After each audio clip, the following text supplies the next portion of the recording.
Thanks.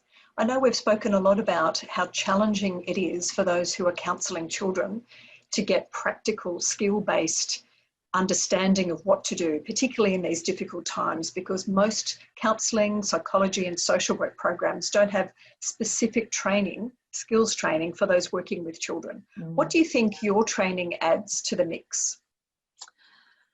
Well, I think what happens is people leave their degree, university, you know, and they've got their degree tucked under their arm and off they go. And if they've not had experience working with children, they might step into a job working with adults. But at some point, one of the adults is a parent and says, can you work with my child? And then all of a sudden, you know, after one session, they think, hang on. So they can go to a place like the Sydney Centre for Creative Change and look at what's on offer. What do I need? Is it bereavement skills, or is it with anger? Is it some play therapy? Oh, I think I could possibly do that. So what happens is once you've finished your so-called education, which is just the beginning in counselling, you then start to look around for what is it that you need, what might complement your skill set.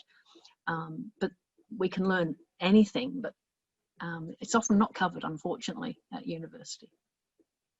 You teach a range of wonderful webinars and courses with us. If there was one particular skill that you think those newly working with children should have, what do you think that might be? I think it is getting in touch with the child within. And it's the advice I give parents. I'm just reaching back to get my little babushka doll. I say this with parents. If you're having a problem with a 10-year-old child, you've got the other children, there's no problems, but you personally are having this problem, you're owning it, you've got the problem.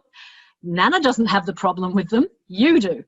So what was happening for you when you were 10? And I think the same seems to happen in a parallel process, that when we meet a child that's 4, potentially inside us is the little 4-year-old. All our ages are still there.